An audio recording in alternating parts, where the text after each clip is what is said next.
Hi, and welcome to Project Foster Devlog number 2. This week has been a crazy week. We got a lot done live on Twitch. So thanks Mark and Bjorn, especially for all your input and feedback. It was really valuable. So yeah, let's just jump into it. So last week I wasn't 100% happy with how the aiming was going. I mean, not even 50% happy. It was kind of janky, didn't work really well. So we did proper aiming. By the way, I'm very happy with how the game is working right now. So that was the main achievement for this week. But that doesn't mean we didn't do more than that. We tried proper raycasting for the bullets, but I wasn't 100% happy with how it goes, since the player is like on the side, and then when you aim, the mouse clicks on top of the enemy from behind. It didn't really feel like the bullet was hitting the enemy. It really felt like you were clicking on the enemy. But we discarded that. We used the particle hit information. I'm, by the way, not 100% sure that's the most optimal way, but we'll find out. Right now we're at around 300 FPS. I'm guessing it'll go down when we do the proper art, but I'm really happy with how it's working, and that's what really matters at this stage. We also introduced rate of fire. Now you can't just click like crazy and bullets just burst into the enemy. You have to wait a little bit before you get the next bullet, which makes it a bit more realistic, which is what we're after. I don't have it activated 100% because I still want to test all the effects, all the bullets and all that stuff without having to worry about if I'm playing it correctly or whatnot. But we've got that system in place. You just have to change a variable and it really works. We also added bullet hit sounds. I was happy with how the bullets were going to the enemy, but I needed some sort of auditive feedback when you were hitting the enemy. And we introduced that sort of sound when the bullet impacts the enemies, and that really makes it much more grounded. It consolidates the whole feeling a lot more. Apart from that, when you hit the enemy, apart from getting a hit sound, you now get a little bit of blood spilling. That's a particle effect we introduced when particle dies. Spawns, depending on where it died. If it died on the enemy, it spawns blood. If it died on the floor, it spawns like dirt coming out of the floor, which is, I think, pretty cool. Gives it a lot of realism and a lot of visual feedback to where you've aimed and where you've not. And you know, it's a really cool effect for the game. Speaking of cool effects, we added steam to the player's mouth. That was pretty cool, actually, like to do. I want my game to happen in a very cold and like isolated environment where enemies come to you. So you've kind of isolated from them. What defines isolation for me? It's like cold, far from home, and you know, with the elements hitting you from everywhere. So that's going to be a little bit of a more R-related subject that we'll cover on future devlogs. But for now, I just wanted to add that a little bit of a reminder to myself that the player is supposed to be in a very cold place. And I didn't add it to the enemies because I'm not sure if I want them to be able to breathe. And that means I'm not sure if they're alive or dead. So I wanted to save that for a bit later when we have the story a bit developed. So for now, it's just on the player. Oh, very important. We also added health to the enemies. Right now, we have a variable that controls how much health they have, but also how much damage the bullets do from each weapon. So for example, I introduced a secondary weapon. Also important, but I'll talk more about that in a bit. So I'm able from the code to tell the gun how much damage it has to make to the enemies, which is kind of basic, but we introduced that. And right now when you shoot at the enemies, so first shot slows them down, but also takes health, and second shot from the M4 or whatever rifle you're using, but for now it's just block out, so we're using an M4.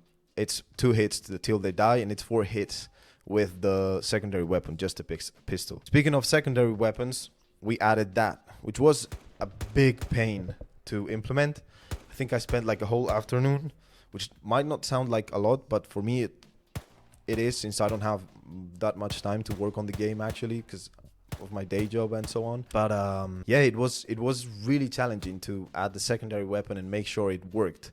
We actually got a bug when you shot with the primary weapon and then secondary weapon to the enemies where you got no damage from the second weapon you were using, which was a big pain to fix.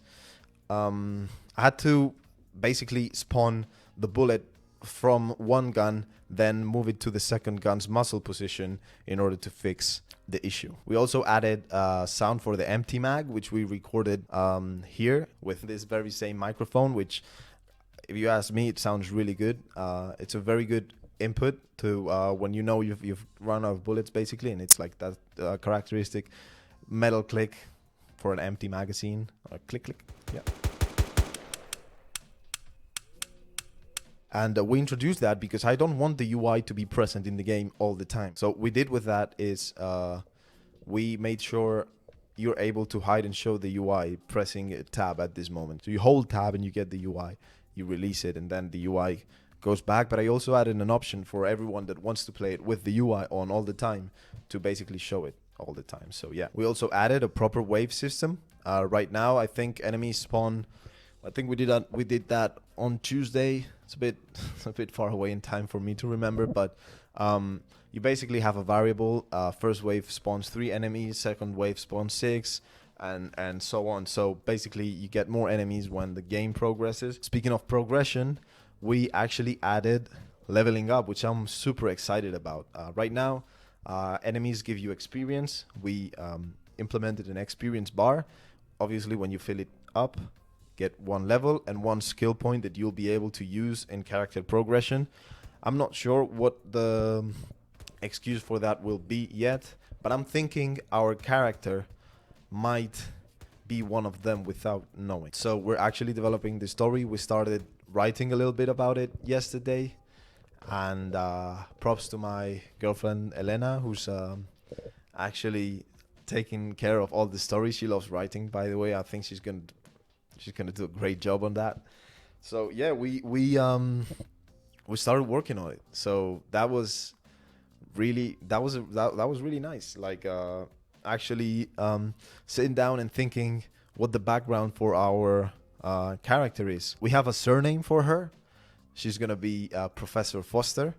We absolutely don't know what the first name is gonna be. We're thinking about Elena or Elizabeth. I like both. I think they sound good. Elena Foster or Elizabeth Foster, Professor.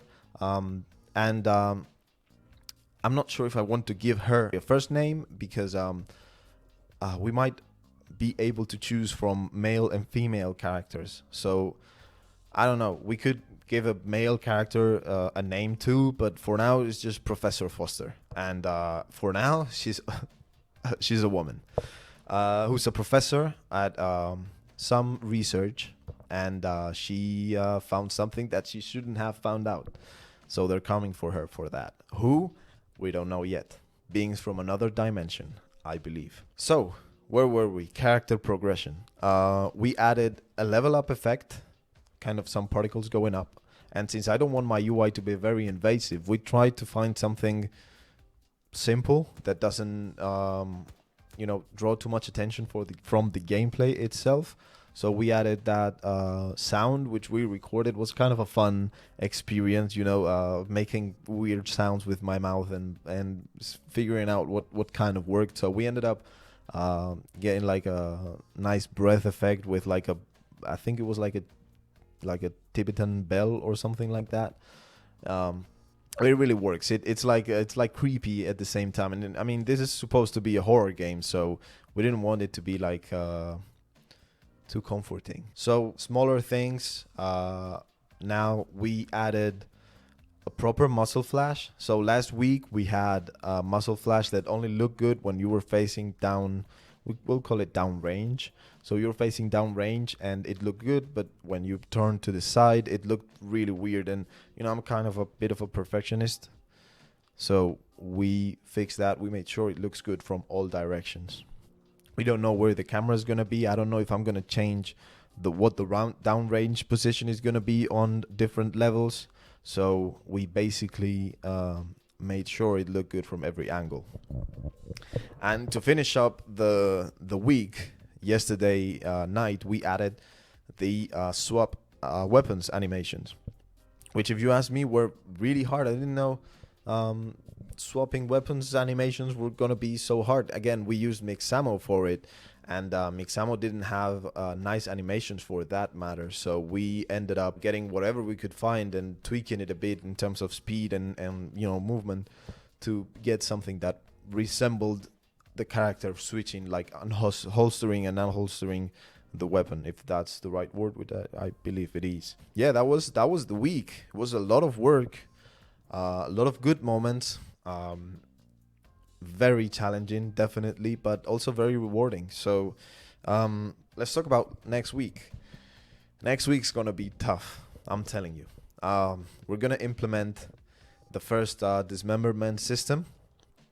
I don't like that word. It's very graphic, but I guess we'll call things by their names. So yeah, we're introducing the ability for the player to shoot off body parts. So if you shoot to the head should pop, and arms and whatnot. And it would be cool to implement, if they shoot them to the legs, they would fall down and kind of creep to the fence. Would be kind of cool to do that. So we're with that in mind as well. We'll start introducing different enemy models with different healths, different animations and whatnot. And to end the week, if I don't come up with 1,000 more things that I want to do, which I probably will, so don't take my word for what is going to be done next week, apart from what I've already said, we're going to do some code cleanup or script cleanup, however you call whatever the mess I'm doing. That's going to conclude next week. Last week, I had a bit of an issue with the audio on the rendering of the video, so you should be able to see this in this devlog. So I'll leave you with couple minutes of the gameplay of the game. Enjoy.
If you are willing to, jump into the stream. I'll leave my links down below where you can support the project, follow us on Twitter, Facebook, and so on. So if you could, it'd be good if you follow us around. Again, thank you very much for watching and have an awesome day. Bye.